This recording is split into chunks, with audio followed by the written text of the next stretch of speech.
नमस्कार मित्रों, मैं आज आपके बीच इंग्लिश ग्रामर का एक छोटा सा लेकिन महत्वपूर्ण टॉपिक लेकर के उपस्थित हुआ हूँ साइंस एक आर्ट चैनल पर। तो आज हम लोग देखेंगे कि इंग्लिश में डू और डज का जो प्रयोग होता है, अक्सर बच्चे इसमें गलती कर देते हैं। तो इसमें देखेंगे डू और डज का प्रयोग हम कहाँ करते हैं इंग्लिश ग्रामर में। जैसे कि हम लोग जैसे डू और डज का कोई प्रयोग, डू और डज का कोई अर्थ नहीं होता है, लेकिन जब इसका इंग्लिश में हम प्रयोग करते हैं तो अक्सर प्रेजेंट इंडेफिनिट टेंस में वाक्य को जब नेगेटिव और इंटरोगेटिव में चेंज करना होता है तो इसमें डू और डज का प्रयोग होता है। इसमें सबसे पहले हम देखेंगे कि जब वाक्य को नेगेटिव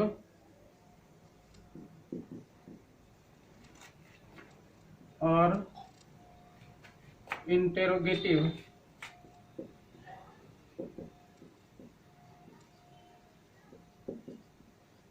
में चेंज करते हैं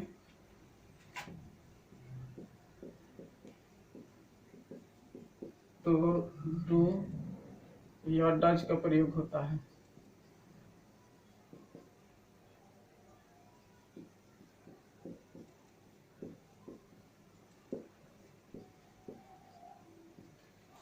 किस टेंस में? तो प्रेजेंट इंडेफिनिट टेंस में। प्रेजेंट इंडेफिनिट टेंस में जब प्रेजेंट इंडेफिनिट टेंस के अफर्मेटिव सेंटेंस को हम नेगेटिव में चेंज करते हैं या इंटरोगेटिव में चेंज करते हैं तो उस समय हमको डू और डज का यूज करना होता है। जैसे कि एग्जांपल के लिए कि वह पढ़ता है, मैं खेलता हूँ,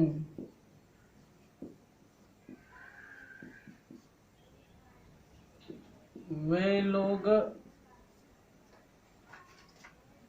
विद्यालय जाते हैं। तो ये क्या है? ये अफर्मेटिव सेंटेंस है, मतलब कि ये सकारात्मक वाक्य है। इसमें निगेटिव का सेंस कहीं भी नहीं है। इसमें क्या है कि ये सकारात्मक भाव को प्रकट करता है, इसीलिए इसको हम लोग इसको अफर्मेटिव सेंटेंस कहते हैं। अफर्मेटिव सेंटेंस को जब हम नेगेटिव में चेंज करेंगे या इंटरोगेटिव में, मतलब कि प्रश्नवाचक वाक्य में अगर इसको हम चेंज करेंगे तब हमको डू और डज का प्रयोग करना होता है। कि जैसे अगर इसको सिंपली अगर हम इसको अनुवाद करेंगे अफर्मेटिव में, वह पढ़ता है, तो क्या बनाएंगे? He reads. मैं खेलता हूँ, आई प्ले। तो ये सब क्या है? ये अफर्मेटिव सेंटेंस है।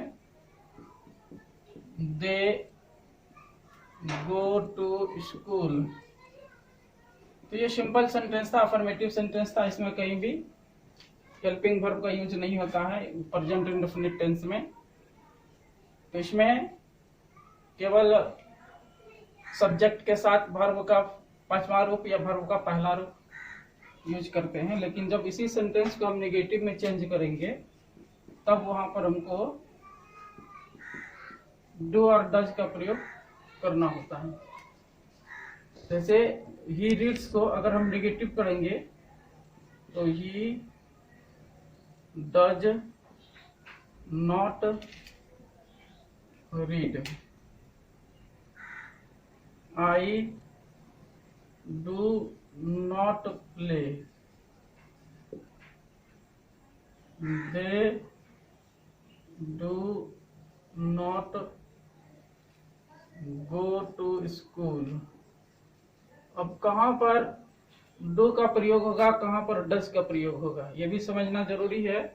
कहाँ पर हम डज लगाएंगे और कहाँ पर डू लगाएंगे। तो इसके लिए हम देखेंगे कि जब सब्जेक्ट के रूप में ही हो, या सब्जेक्ट के रूप में सी हो, या सब्जेक्ट के रूप में इट हो, या सब्जेक्ट के रूप में कोई सिंगुलर सब्जेक्ट हो, तो वहां पर हम लोग डज का प्रयोग करते हैं, और जब सब्जेक्ट के रूप में आई, सब्जेक्ट के रूप में वी, सब्जेक्ट के रूप में दे, सब्जेक्ट के रूप में यू, या सब्जेक्ट के रूप में कोई प्लुरल सब्जेक्ट रहे तो वहां पर डू का प्रयोग करते हैं। ठीक है, तो यहाँ पर ही, सी, इट या सिंगुलर सब्जेक्ट रहने पर डज का प्रयोग करेंगे, और आई, वी, यू, दे या प्लुरल कोई सब्जेक्ट रहेगा, एक से ज्यादा नाम रहेगा या एस लगा हुआ कोई सब्जेक्ट रहेगा तो वहां पर डू का प्रयोग करेंगे। तो यहाँ पर से स्पष्ट है कि जैसे यहाँ पर ही है तो ही के साथ डज लगा है, आई है तो आई के साथ डू लगा है, दे है तो दे के साथ डू लगा है। इस तरह से यहाँ से हम स्पष्ट यहाँ से पता चल रहा है कि किसके साथ डू लगता है और किसके साथ डज लगता है। अब इसी प्रश्न को जब हम इंटेरोगेटिव में चेंज करेंगे,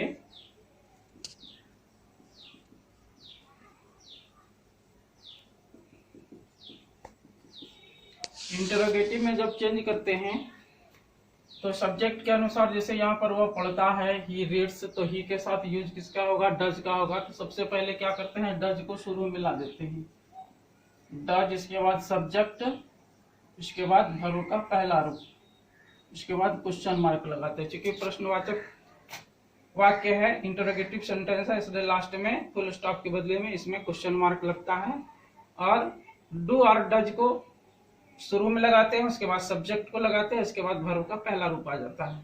तो इस तरह से ये इंटरोगेटिव सेंटेंस बन जाता है।